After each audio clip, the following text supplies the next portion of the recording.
My name is Faiz Muhammad. I'm the executive director of an education technology company, Blue Sapphire. And for the past 15 years or so, I have been working in the intersection of development, technology, and education in Nigeria and in Africa. They call me a development strategist. To be very honest with you, I don't know what that means. I like to think of myself as an educator, specifically an educator in digital education. And that's what I want to talk to you about today. A very important, a very pressing matter that has to do with digital education. The birth or the introduction of AI, artificial technology, into our education and our school curriculum. Now, you may hear me talking about artificial intelligence in education, and you may think to yourself, Faiz, is this really necessary? We have an issue with out-of-school children. A lot of our schools aren't up to standard. We're in a situation where there are a lot of children who really don't even have digital literacy. Should we be focusing on AI? Should we really think about artificial intelligence? Well, to answer that, let me give you a little bit of a history lesson. In 1958, which was the year of Ghana's independence, Sub-Saharan Africa had about 20,000 university graduates. 16,000 of those graduates were evenly divided between Ghana and Nigeria, leaving the rest of the continent with less than 4,000 people who had higher education. Now, what's important about that is that for the next 2 decades, that is the 1960s and the 1970s, the world changed drastically. We now had a situation where we had stopped focusing on agricultural societies, and we'd become about manufacturing. We'd become about service production. And if you don't have people who are educated in the right way, you cannot build a society that is focused on your manufacturing. You cannot build an economy that is focused on services.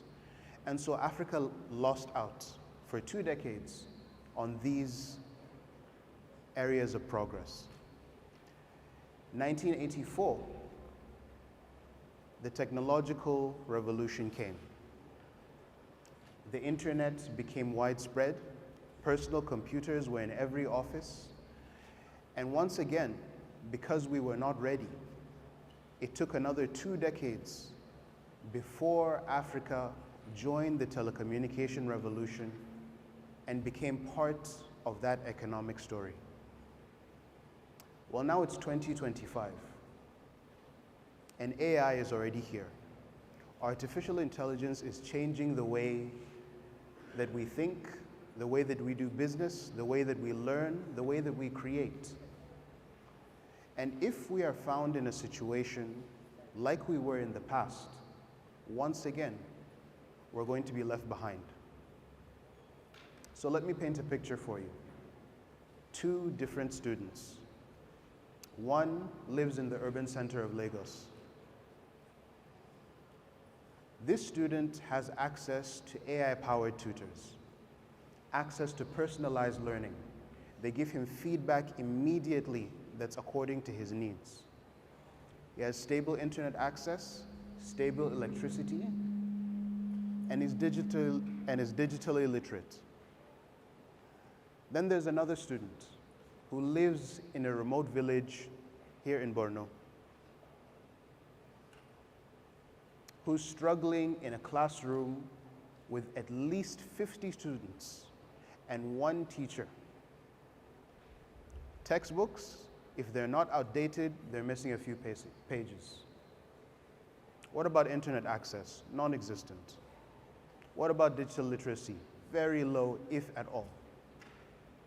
So which student do you think in the modern world is going to find a way to be more successful? Because the truth is, the world that we live in today is centered around technology. And that is also true for education. So if we do not find a way to really bring ourselves aligned with the artificial intelligence revolution of today, once again, we're going to be left behind. Now, let's be clear, artificial intelligence is a fantastic tool. It can make education much easier for both teachers and students. It can personalize the learning process. It can simplify complex subjects. But it's a tool just like any other tool. It depends on how you use it. You can use it for good, you can use it for bad, you can use it to move forward. But you have to be able to know how to use it. The situation we're in now is such that the vast majority of us don't even understand it. And so I want to talk to you about three things. First, the situation we're in with regards educational technology and artificial intelligence especially, how that affects education in Nigeria today. Secondly, I want to talk about the ethical considerations of AI and how it affects education in Nigeria and Africa in general. Third, we'll talk about why it's important for us to be in line with what is happening with global standards. So first, let's think about what artificial intelligence does for students today. If you're a student in Nigeria today, and if you're a student who's going to need artificial intelligence to learn, you're going to need three things: constant internet access, digital literacy, and stable electricity. Now, what do these three things have in common? It's very simple, actually. They're luxuries. They're luxuries. Because according to a UNICEF report that came out in November of 2023, 20% of schools in northern Nigeria have access to all three of these things. Only 20%.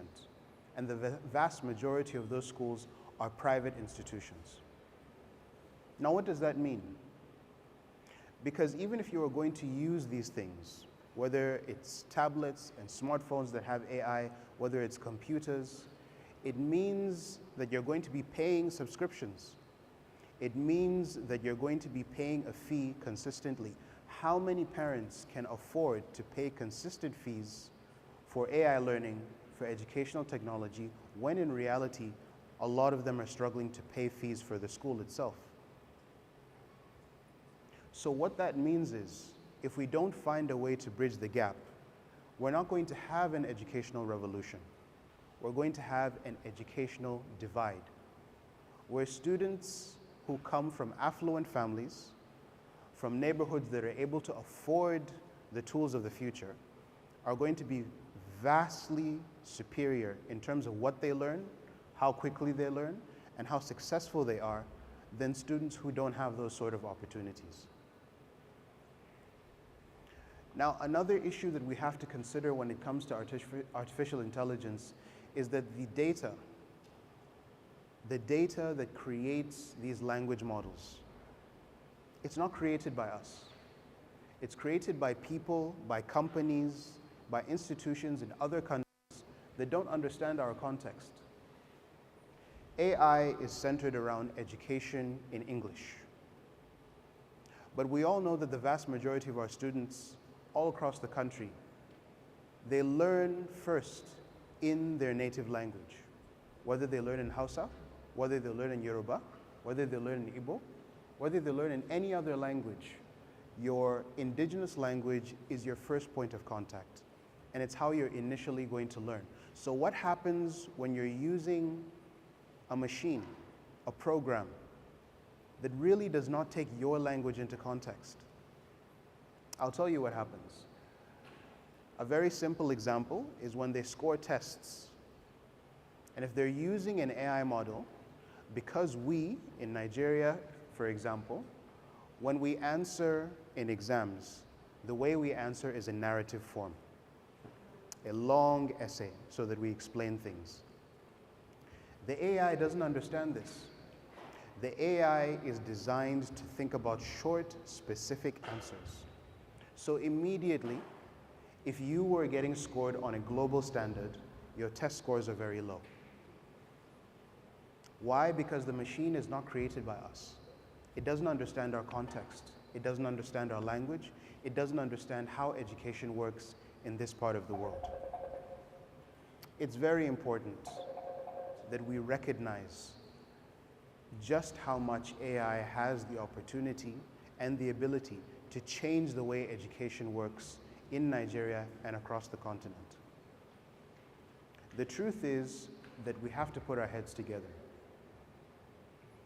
Educators, policymakers, teachers, students, all of us have something to do, all of us have something to contribute to creating an educational system, to creating AI models, to creating educational technology that serves us, that is contextualized to the need of students and teachers, creating curricula that is useful for us and that isn't borrowed from another place.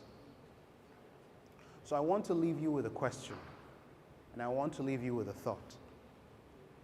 In 2025, the vast majority of students, the vast majority of schools in Nigeria and across the continent are still way behind the AI revolution. If we do not find a way to bridge this gap, to make as many students as possible digitally literate, to ensure that as many educators as possible understand how to use AI tools to further education in their particular institutions, what is going to happen to education in the future? Here's an example. 20 years ago, the Ministry of Education in Sweden decided that it wasn't going to use textbooks anymore. It wasn't going to use chalks, it wasn't going to use boards. Everyone was going to do their exams, their homework, everything digitally. 20 years later, as of December 2024, that same education ministry came forward and had to admit that they made a mistake. Because while they thought that they were going to be able to push all of their students forward, what happened was that it ended up stopping them from being able to think critically. It ended up making them dependent on the technology. It ended up increasing the number of learning disabilities that they have. So these are dangers that we have to be aware of. While AI is a powerful tool, something that can very easily help us bridge educational equity, it can also be dangerous if we don't use it properly. So the question I'm leaving you with is, are we ready for the next revolution in education? And what are we going to do to ensure that this time our students and our country are ready for what comes next? Thank you very much.